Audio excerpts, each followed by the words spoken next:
Well, there's a dairy farm in southern New England that caught our attention recently, not because of the cows, but the shoes. Not the shoes the cows are wearing, just to clarify here. Okay. Correspondent Michelle Miller went out to track down a little bit more on a rather surprising story of some very fashionable men behind milk. On a snowy Connecticut hillside, thawing out from an autumn nor'easter, sits a beautiful dairy farm run by two men you'd least expect. George Malcolmus and Tony Urgaitis are dairy farmers every Thursday to Sunday.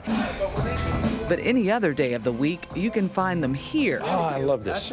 In New York City, running the high-end couture shoe company, Manolo Blahnik. So it's either the 20th of January. George and Tony have been president and vice president of Manolo Blahnik for more than 30 years. Over the course of their tenure, they've hobnobbed with female celebrities, sold countless pairs of $800 stilettos, and built a brand every fashion-forward woman longs for. Manolo Blahnik, Mary Jane's. I thought these were an urban shoe myth. But their love of high heels is rivaled only by their love of heifers, and both are treated with the same passion. Just like their shoes, every cow has a name. And just like their customers, every cow is treated like a lady. When a woman walks into a party in a pair of Manolo Blahnik shoes and everyone says, "Wow, how fabulous you look," it's the same way that we feel when somebody applauds one of these cattle. Mother of the brown Swiss. In 1998, the partners in business and in life bought a defunct dairy farm across the street from their home in Litchfield, Connecticut. Their goal? Save it from developers and restore it to a fully functioning farm. Farms have just disappeared all across the country. And so part of the love that we have is the preservation of the land and the preservation of farmland in particular.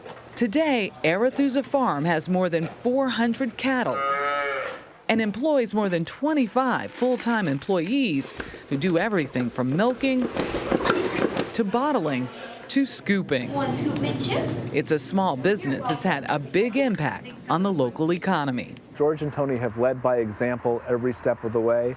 They've given back to this community much more than they've taken from this community, and that's not lost on the people of this area. Last year, they chose to open their dairy in an abandoned fire station on the main street of sleepy Bantam, Connecticut, far away from New York City's Fifth Avenue.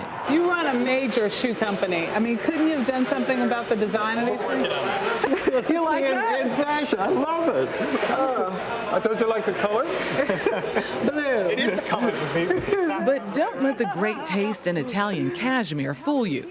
George and Tony are true dairy farmers every step of the way. They're not here all the time. When they're here, they're working. I come alive on the farm. I just love it here. Admittedly, neither claim to do the real dirty work. And it gets better with age. So Tony fancies himself the cheese man, and this is a Gouda? We hold it for it. while George takes pride in his perfect waffle cones. I have a tendency to make the biggest waffle cones. So the customer really gets their money's worth when they get a George Malcolmus waffle cone. And their employees couldn't be happier. I'm very proud to say that I work for Arethusa Farm Dairy, and anyone who works here, we're a family.